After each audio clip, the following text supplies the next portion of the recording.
오늘 본문은 이사야가 메시아가 이 땅에 오셨을 때에 그 메시아 왕국에 대해서, 즉 메시아 나라에 대해서 이 짐승들을 비유로 들어서 말씀하신 내용입니다. 오늘 본문 속에 보면은 이리, 어린 양, 표범, 어린 염소, 암소, 곰, 젖먹는 아이, 독사 등 등장합니다. 세상의 나라에서는 이들 짐승이 함께 공존할 수 없으나 하나님의 나라에서는 함께 공존할 수 있다는 내용입니다. 그래서 이사야가 예언한 그리스도의 나라가 도래했었을 때 어떤 나라가 이루어질 것인가, 그리스도의 나라에 대해서 말씀드리고자 합니다. 첫 번째, 이리가 어린 양과 함께 살게 되는 나라가 이루어진다 했었습니다. 생각해 보십시오. 이리와 어린 양이 함께 사는 모습, 살 수 없는 짐승이잖아요. 함께 살 수 없는 짐승입니다. 그런데 그리스도의 나라가 이루어질 때에 함께 공존한다는 것입니다. 이미 이 시대는 그리스도의 나라가 이루어져 있는 나라, 그리스도의 나라에 의해서 통치를 받고 있는 시점입니다.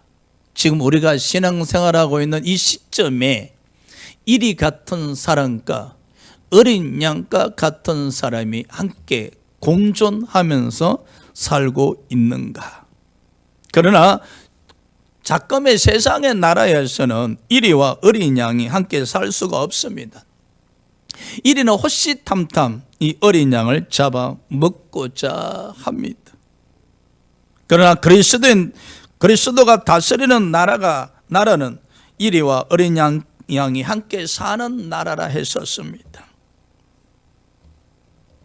그리스도가 다스리는 나라에서는 강자와 약자가 함께 공존하는 나라라 했었습니다. 부자와 가난한 자가 함께 공존하는 나라라 했었습니다. 빈부 귀천을 막론하고 함께 공존할 수 있는 나라라 했었습니다. 그런데 지금 잠깐의 세상의 나라에서는 함께 공존할 수가 없습니다. 특히 우리나라에서는 진보와 보수가 함께 공존할 수가 없는 상황에 이르렀었습니다. 국가적으로 보면 참 슬픈 일들입니다, 여러분.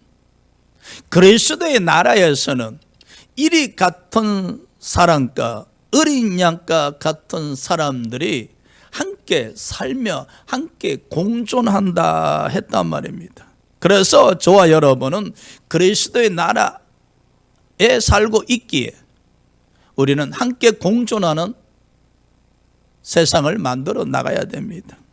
그 대표적으로 마틴 루터 킹 목사는 백인과 흑인이 함께 사는 나라를 되기 위해서 외쳤었습니다. 그렇죠. 이 시대에도 그리스도의 나라의 안에서 함께 사는 나라가 될 수 있도록 우리는 부르짖어 기도를 해야 하실 것입니다. 물론 아직도 인종 문제가 적잖이 일어나고 있기는 하지만 미국은 백인과 흑인이 함께 공존하는 나라가 되어가고 있습니다. 어떤 가정이 있었습니다.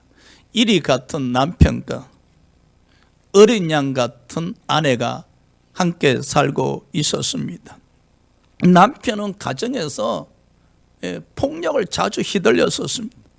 그래서 남편의 퇴근 시간이 가까워지면 온 가족이 불안하기 시작하다가 남편의 자동차 소리를 듣게 되면 극도로 불안하며 심장이 벌렁벌렁 뛰기 시작합니다. 이 가정은 함께 사는 것이 지옥입니다. 지옥. 이리 같은 남편과 어린 양 같은 아내가 함께 사는 것은 공존이 아니라 지옥입니다. 그런데 그 남편이 예수를 믿게 되었었습니다. 폭력을 일삼던 남편이 순한 어린 양이 되었었습니다. 그때마다 아내는 남편의 퇴근 시간이 기다려졌었습니다. 자, 보십시오. 저 이리 같은 남편이 그리스도에 의해서 다스림을 받는 순간 어린 양과 같이 변화되매 비로소 한 가정 안에서 함께 공존할 수 있게 되어졌다는 겁니다. 그렇죠. 우리의 모습이 이와 같아야 됩니다, 여러분. 흑인이든 백인이든, 그렇죠? 우리나라 안에서도 많은 이방 민족들이 있는데 함께 공존하는 나라. 여러분, 교회에서도 마찬가지입니다, 여러분.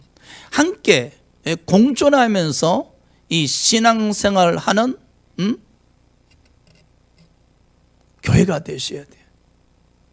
과연 교회가 가난한 자나 부유한 자가 함께 공존하면서 믿음 생활하고 있는가? 가진 자와 가지지 못한 자, 배운 자와 배우지 못한 자가 함께 공존하면서 신앙생활하고 있는 곳인가? 야고보서 1장에 함께 공존하지 못함에 대해서 책망하지요. 즉 교회 안에 부유한 자들이 가락지를 끼고 좋은 옷을 입고 들어오매 사람들이 관심을 가지고 아주 사랑스럽게 안내하면서 자리를 내어드리는 반면에 가난한 자들이 교회에 들어왔었을 때는 어느 누구도 관심 갖지 아니할 뿐만 아니라 오히려 부담스러워 하면서 앉든지 말든지 알아서 하시라 하면서 무시를 했었습니다. 그때 야고보가 이르되 이는 하나님 앞에 죄를 짓는 것이니라. 보십시오. 야고보 시대에 그 당시에 즉 2000년 전에도 교회 안에서 즉 그리스도가 다스리는 교회 안에서조차도 함께 공존하지 못하고 부자와 가난한 자가 구분되어졌다는 사실입니다.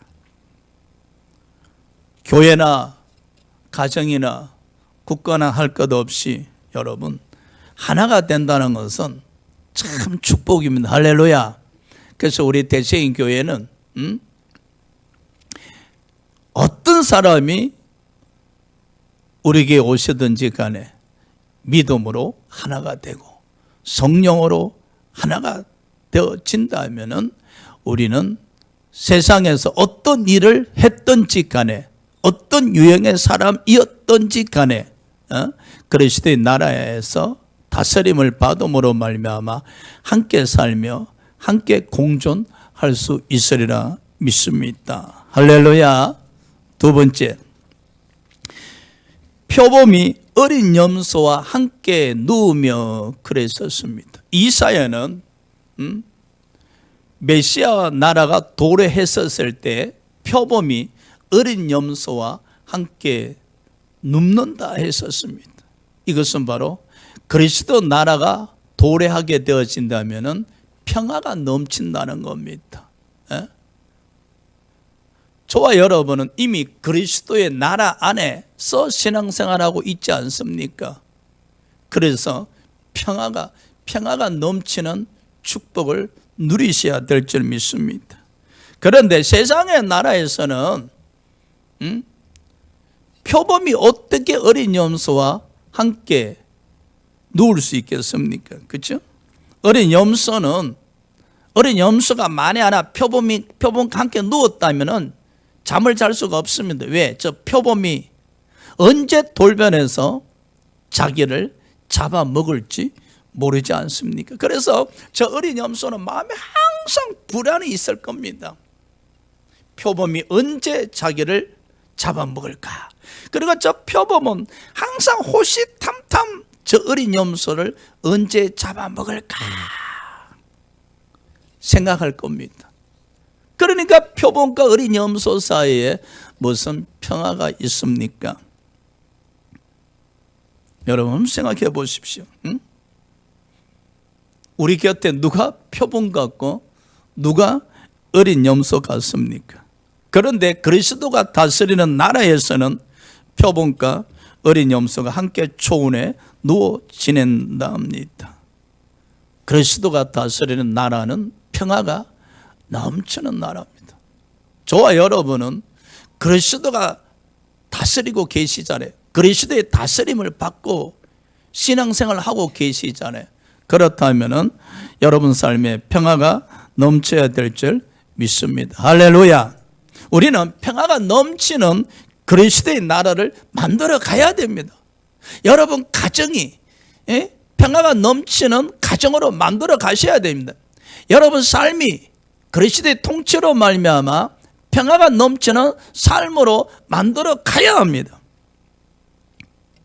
어떻게 우리는 평화가 넘치는 삶을 만들어 갈 수 있을까? 1899년 아르헨티나와 칠레 간의 국경에서 분쟁이 있었습니다. 그래서 아르헨티나와 칠레가 서로 전쟁 준비를 했었습니다. 그때 아르헨티나의 사제 베나벤토가 국민들에게 평화를 호소하는 설교를 했었습니다. 칠레에서 이 소식을 듣자 칠레 신부 역시 국민들에게 평화를 호소하는 설교를 했었습니다. 그 결과 두 나라는 영국에 의해 영국의 조정을 의뢰해서 극적으로 전쟁을 피했었습니다. 그때에 준비했던 그 많은 포들이 있었는데 이제 설모없게 되자 그것을 녹여서 그리스도의 동상을 만들었었습니다. 이 동상은 오늘도 안데스 산맥 국경지대 높은 산봉우리에 있습니다. 그 동상에 이렇게 기록이 되어 있습니다. 칠레 국민과 아르헨티나 국민은 그리스도의 발밑에서 엄숙히 서약한 이 계약을 산이 무너져 티끌이 되기 전에는 결코 잊지 아니할 것이다. 아르헨티나와 칠레는 함께 평화를 누리는 그리스도의 나라를 만든 것입니다. 그렇죠? 우리는 어떤 때는 표범 같고 어떤 때는 어린 염소 같이 살아갑니다. 그렇죠? 표범이 되었을 때는 강자가 되어서 약자를 지배하기도 하고 또 우리가 어린 염소가 되었을 때는 약육강식 속에서 피해자가 되기도 합니다. 하루는 표범이 되었다가 하루는 어린 염소가 되었다가 표범이 되었을 때는 마치 성자 같았다가 어린 염소가 되었을 때는 피해자 같기도 하고 또 피해자가 되었다가 또 하루는 표범같이 성자가 되는 기쁨을 누리기도 합니다. 이런 삶은 여러분 불안합니다. 불안합니다. 이제 저와 여러분이 그리스도의 나라 안에서 그리스도의 통치를 받는 사람들이 되었기에 항상 그리스도로 말미암아 이 평화를 누리는 신앙생활을 하셔야 되는데 그리하려면 어떻게 해야 되겠습니까, 여러분? 에베소서 6장 5절에 바울은 평안의 복음이라 했었습니다. 바로 이 예수님 말씀이 우리에게 평안을 준다는 겁니다. 신기하고 놀라운 일이죠. 여러분이 말씀을 가까이 하시게 되어지면 그 말씀을 통해서 내 안에 표범과 같은 사나운 성질이 다스림을 당하고 또 어린 염소같이 들이받고자 하는 그런 성질이 다스림이 되어진다는 거예요.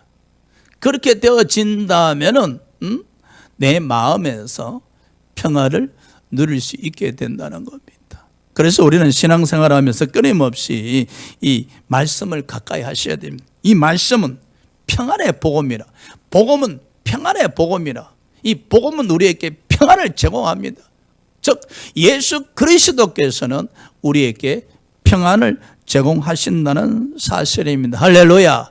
그래서 우리는 항상 예수님을 마음 중심에 모셔 드리셔야 됩니다. 그래서 요한복음 14장 27절에 예수께서 말씀하시기를 세상 사람이 주는 평안과 내가 주는 평안은 차원이 다르다 하셨습니다. 예수님은 이 말씀을 통해서 끊임없이 우리 마음에 평안을 주시고자 원합니다. 여러분 삶에 그리스도로 말미암아 평안이 넘치시길 주의 이름으로 축복도 축복합니다. 할렐루야. 자, 세 번째, 암소와 곰이 함께 먹으며 그랬어요. 참 신기한 모습이죠. 여러분, 암소와 곰이 어떻게 함께 먹습니까? 그런데 그리스도가 다스리는 나라에서는 암소와 곰이 함께 먹으며 즐겁게 지낸다는 사실입니다. 지금 세상의 나라에서는 암소와 곰이 함께 먹을 수가 없습니다. 암소와 곰은 아마 먹방 대회에서도 1등할 짐승들입니다. 이 짐승들은 누군가 자기의 먹던 음식을 빼앗거나 침해하면 으르렁거리면서 경계태세를 가집니다. 여러분 한번 보십시오. 여러분 집에서 키우는 그 강아지한테 음식을 주었다가 빼앗아 보십시오. 아마 주인에게도 달라들 겁니다. 그렇죠? 그런 그 암소와 곰이 함께 먹을 수가 없습니다. 암소는 그야말로 식탐이 있어서 세상 말로 배 터지도록 먹기를 원하고, 저 곰도 식탐이 있어서 아마 배가 터지도록 먹기를 원할 겁니다. 그래서 이 세상에는요, 암소 같은 사람이 넘쳐납니다. 곰과 같은 사람이 넘쳐납니다. 욕심에 끝이 없어요. 먹어도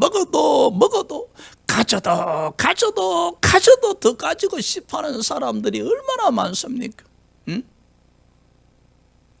그러다 보니까 식탐이 넘쳐나듯이 또 탐심이 넘쳐납니다, 여러분. 그러다 보니까 어떻게 함께 먹을 수 있겠습니까? 그런데 보십시오. 먹을 것이 많은 상태에서는 암소와 곰이 함께 배부르게 먹을 수 있겠지요. 그런데 먹을 수 있는 게 아주 제한되어 있습니다. 그런데 그러면 어떻게 해야 돼요? 암소가 조금 양보하든지 곰이 먹을 것을 조금 양보해야만 함께 먹을 수가 있잖아요.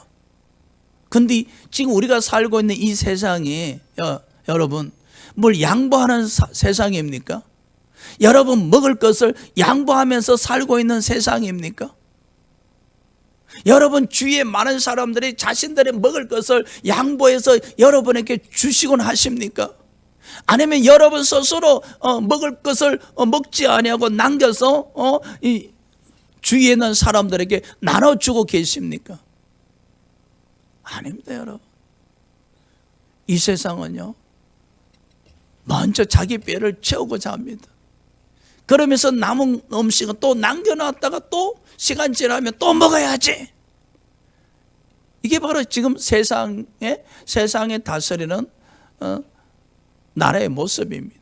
그러면은 그리스도가 다스리는 나라가 되었을 때는 이렇게 해서는 안 된다는 겁니다, 여러분. 그리스도가 다스리는 나라. 우리 대신교회는 한번 생각해 봅시다.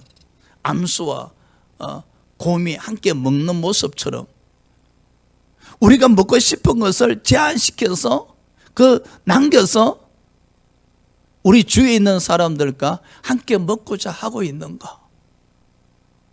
과연 이 한국 교회가 오늘날 이 거대한 암소처럼, 거대한 곰처럼 자기들만 배 채우고 있는 현실이지 않는가? 그러면 세상하고 다를 게 뭐가 있는가요, 여러분?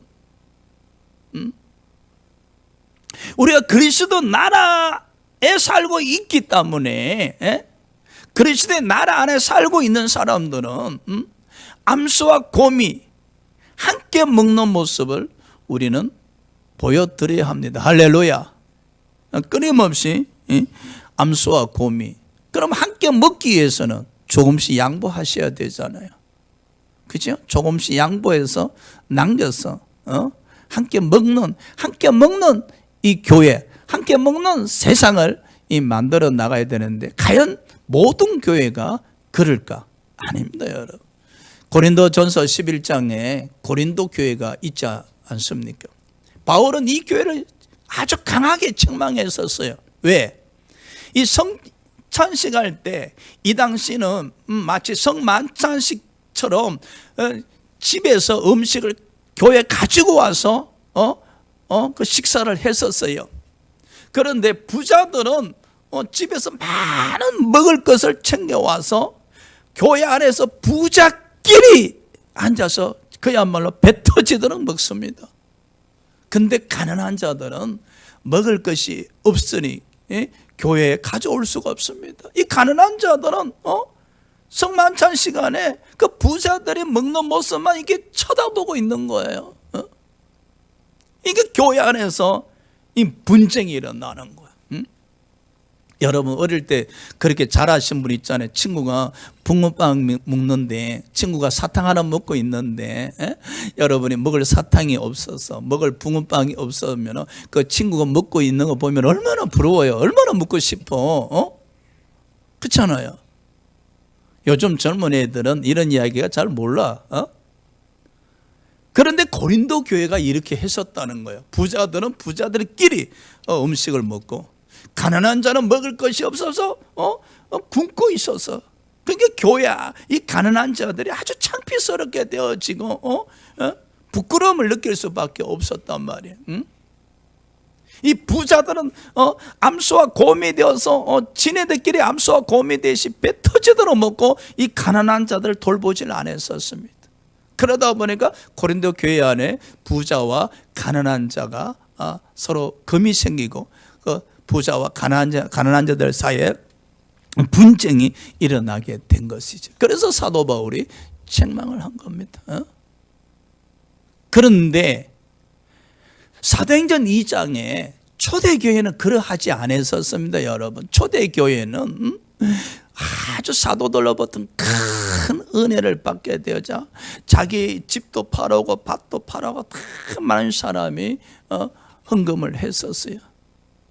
그 헌금을 가지고 초대교회는 성도들 다 함께 모여 앉아서 떡을 떼며 음식을 먹으며 기뻐하며 감사했다는 거예요. 여러분, 초대교회에서는 교회 안에서 암소도 없었고 곰도 없고 그냥 자기만 먹고 자는, 자기 배만 채우고 자는 암소도 곰도 없었어요. 모든 사람이 하나가 되어서 떡을 떼며 기뻐하며 배불리 먹었다는 사실입니다. 할렐루야. 배불리 먹었다는 사실. 이 초대교회와 고린도 교회를 비교해 봤을 때 이 고린도 교회는 그리스도가 다스리는 교회 안에서조차도 세상 사람들의 모습이 드러났다는 거예요. 예? 그런데 초대교회는 그리스도가 다스림 속에서 그리스도께서 베푸시는 그 사랑이 넘쳐났다는 거예요. 여러분, 암소와 곰이 함께 먹는다는 것은 이건 사랑입니다, 여러분. 사랑. 그치요? 여러분이 사랑하는 가족끼리 밥 먹을 때 가장 행복할 거예요. 밥상에서 사랑이 꽃이 피잖아요. 이 암소와 곰이 함께 먹는다는 것은 사랑입니다, 여러분. 그래서 이 초대교회에서는 특별한 음식은 없었지만은 모든 성도들이 함께 먹는 교회, 그리스도가 다스리는 교회 속에서 사랑이 넘쳐나는 곳이었어요. 반면에 고린도 교회는 사랑이 없는 교회였어요. 그리스도에 의해서 다스림은 받고 있었지만은 사랑이 없는 교회. 그래서 배부른 자와 배고픈 자 사이에 분쟁이 일어났던 겁니다, 여러분. 바라기는 우리 대성교회도요, 여러분. 뭐든지 함께 먹는 교회가 되었으면 좋겠습니다. 할렐루야. 함께 먹는 교회. 얼마나 아름답습니까? 가진 자나 가지지 못한 자나, 부유한 자나 부유하지 못한 자나, 가방끈이 긴 자나 가방끈이 짧은 자나, 출세한 자나 출세하지 못한 자나, 성공한 자나 성공하지 못한 자나, 다 그리스도 안에서 함께 먹는 모습, 그 먹으면서 즐거워하고 기뻐하는 모습, 그게 사랑이잖아요. 사랑. 바라기는 저와 여러분의 삶에 그리스도의 다스림을 통해서 하나님의 사랑이 넘치시길 주의 이름으로 축원합니다. 자, 네 번째, 이사야는 메시아 왕국이 도래했었을 때 젖 먹는 아이가 독사의 구멍에서 장난친다라고 했었습니다. 여러분, 이 세상에서는 젖 먹는 아이가 독사의 구멍에 손 넣었다가 적사합니다. 그렇잖아요. 그럼 시골에서 사는 사람들은 독사한테 물려서 적사하는 사람 많아요. 근데 그리스도가 다스리는 나라가 도래했었을 때 젖 먹는 아이가 독사의 구멍에 손을 넣어도 독사하고 같이 장난을 친다는 거예요. 장난을 친다는 거예요. 제가 유튜브에 보니까 어떤 미국 목사님이 성경에 뱀을 잡을지라도 독을 마셔도 해를 입지 아니한다. 그래서 그 목사님은 성도들에게 선포했어요. 오늘 이 시간에 제가 이 독사가 우글거리는 통 안에 제 손을 넣을 겁니다. 그래 할지라도 제 손이 다치지 않습니다. 독에 물리지 않습니다 하고 손을 넣었는데 죽었어요. 싫어요, 싫어. 근데 보십시오. 그리스도가 다스리는 나라가 임했었을 때는 젖 먹는 아이와 독사의 구멍에 이렇게 손을 넣어도 독사랑 장난친다. 지금 우리가 살고 있는 세상은 어떤 세상입니까? 독사들이 너무 많아. 젖 먹는 아이가 살 수 없는 세상이에요. 여러분 보십시오. 독사의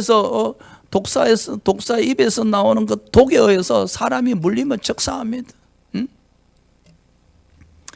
혹시 그 함께 살 수 없는 우리 자신이 독사 같은 존재가 되어서 젖 먹는 아이들, 그 순수한 아이들, 순수한 성도들, 순수한 사람들을 상처 입게 하지는 않는가? 여러분 보십시오. 우리가 신앙생활 하면서 독이 어디서 나옵니까? 입에서 나와요. 그래서 우리는 말을 조심하셔야 돼요. 하나님의 백성으로서 성령의 다스림 받는 성도들로서 항상 말을 조심하고 또 조심하셔야 돼요. 할렐루야. 특히 여러분 가까이 있으면 있을수록 가까운 사람일수록 무장해제가 되면 안 돼요. 여러분 그 말은 그 사람의 인격이에요. 인격. 겉은 분지르르한데 그 사람 입에서 나오는 말이 꼭 독사 같은 말들이 내뱉는다 하면은 그 인격이 굉장히 문제가 있잖아요. 우리가 여러분 제가 이제 그 월요반에 많은 목사님들을 가리키고 있지만은 요즘 목사님들이 이제 빈자리가 없을 정도로 꽉 채워지는데 이 공부하러 오시는 목사님들 중에도 자기도 모르게 입에서 독을 쏟아내는 사람이 있어요. 그래서 뭐 주위 목사님들에게 상처를 줘서 그러지요. 목사님 저는 다음 주부터 안 올랍니다. 왜요? 저 목사 때문에 못 오겠다는 거예요. 그렇죠. 오히려 우리 신앙생활에도 마찬가지예요. 여러분 가정에서도 마찬가지예요. 다 같이 한번 따라합시다. 말을 생각하면서 하자. 할렐루야. 그럼요. 제가 요즘 또 저도 조심하고 있어요. 혹시 제 입에서, 제 혀에서 독이 나갈까 싶어서. 이게 젊었을 때와 나이 먹었을 때가 차이점이 있어. 옛날에는 이게 말을 할 때 생각 없이 내뱉었는데 그게 독사의 독이일지 아닐지 생각도 안 해요. 그냥 내가 하고 싶은 대로 말을 내뱉었는데 이제 나이가 먹어가니까 혹시 이 말 때문에 또 분쟁이 일어나지 아니할까? 또 이 말 때문에 또 이게 또 화목이 깨어지지 아니할까?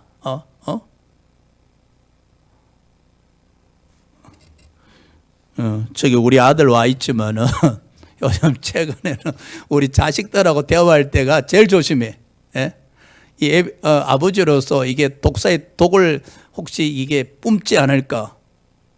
옛날처럼 뭐 생각 없이 말을 내뱉으면 가정에 독이 넘쳐나서 가정이 화목하지가 못해.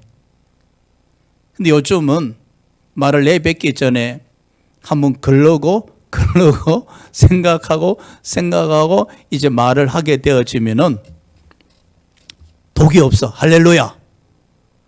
그래서 좀 더 가족 간에, 자식들 간에, 부자 간에, 대화가 되고 조금 더 화목하게 되어지는 것 같아. 할렐루야. 예. 이런 모습을 보고 어떤 사람이 또 그래. 아유, 목사님 또 뭐 나이가 먹으니까 별 수 없네요. 이게 나이가 먹어서 힘이 없어서 그런 거 아니에요. 그리스도의 나라에 안에서 그리스도의 다스림을 받게 되어지면은 어쨌든지 간에 목사가 기쁨을 주는 사람이 되어야 돼. 할렐루야. 여러분, 젖먹는 아이가 독사하고 장난친다면 저게 얼마나 천진난만하고 기쁨이겠습니까, 여러분? 저는요, 천국 가시는 이공자 권사님이 요즘 가끔 생각이 나요. 이공자 권사님이 교회 와서 예배 드릴 때 보면은 그저 엉덩이가 덩실덩실 춤을 춰요. 그래서 제가 여쭤보지, 권사님 무엇이 그렇게 기쁘고 좋아요? 하니까 예수님이 좋디야. 그래서 제가 여쭤보지, 예수님이 왜 좋아요? 아니, 좋은데 이유가 있어요. 그냥 좋디요. 할렐루야. 저는 그 모습이 지금 생각하면은 너무나 귀한 모습입니다, 여러분. 하나님의 백성의 모습입니다.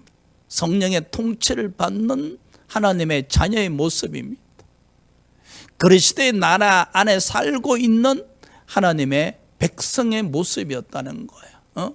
제가 여러분에게 한번 질문해 볼게요. 여러분은 왜 예수를 믿는데 왜 예수님으로 말미암아 기쁨이 넘칩니까? 그럼 여러분 이렇게 답하면 참 좋겠지. 목사님, 예수 때문에 기쁨이 넘치는데 이유가 있어 기뻐요. 그냥 예수님 때문에 기뻐요. 그냥 예수님이 왜 좋으세요? 목사님, 예수님 좋은데 무슨 이유가 있어요? 그냥 좋아요. 할렐루야. 이런 모습. 그래서 그리스도의 나라 안에서는 저와 여러분이 젖먹는 아이가 되기도 하고 독이 가득 찬 독사일지라도 그리스도의 나라 안에서는 독사일지라도 독이 없어요. 독을 뿜지 않는 독사예요. 독이 마음에 가득 있는데도 그리스도의 나라에서는 더 이상 독을 뿜지 않는 거야. 독을 밖으로 드러내질 아니하는 거예요. 그러다 보니까 독을 뿜지 아니하는 독사가 되니 착한 독사요, 선한 독사요, 함께 할 수 있는 독사가 되잖아. 물론 독사 자체가 착하고 선하다 이런 뜻이 아니에요. 독사 같은 사람인데 독을 품지 아니하니까 그날부터 그 독사 같은 사람이 순하고 착하고 함께 하고 싶은 사람이 된다는 거예요. 그러다 보니까 젖먹는 아이나 독으로 넘쳐났던 사람이 독을 뿜지 아니하는 사람이 되니까 함께 할 수 있고 함께 장난칠 수 있으니까 기쁘잖아요. 할렐루야.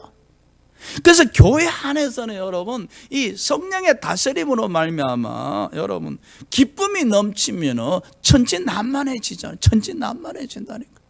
그래서 우리가 물질 때문에 기쁠 수도 있고 자식이 출세해서 성공해서 기뻐할 수도 있어요. 그럴지라도 예수님 때문에 기쁨이 넘치시기를 또한 축복합니다. 예수님 때문에. 그래서 목사님 저는 예수님만 생각하면 참 마음이 너무 기뻐요. 예수님 생각하면 걱정거심이 다 사라지고 좋아요. 얼마나 아름다운 고백입니까 여러분.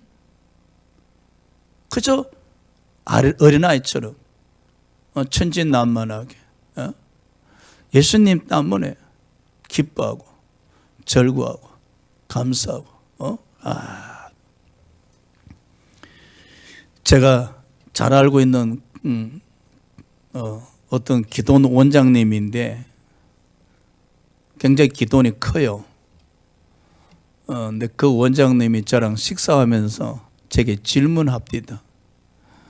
목사님은 성경을 많이 암송하고 읽고 있으니까 하늘나라에 갔었을 때 그 면류관이 무엇이라고 생각하는가 제게 질문하셨어요. 면류관이 무엇이냐고. 제가 그 답을 하기 전에 반문했지요. 원장님은 저보다 연세도 많으시고 오직 한평생 동안 예수님을 신랑 삼고 기도하면서 사셨고 성령과 많은 교통이 있었지 않습니까? 그러시기에 원장님은 저보다 더 많은 영적 경험을 갖고 계시니 원장님에게 있어서 면류관이 무엇이라고 생각합니까? 제가 반문하면서 여쭈었죠. 그때 원장님이 그러셨어요.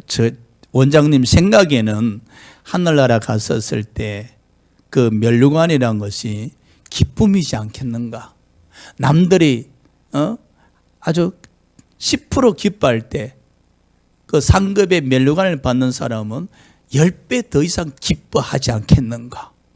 그런데 그것이 하늘나라에서만 기뻐하는 것이 아니라 이 땅에서도 성령의 다스림을 받고 있노라면은 그 기쁨이 말할 수 없이 넘쳐난다는 거야.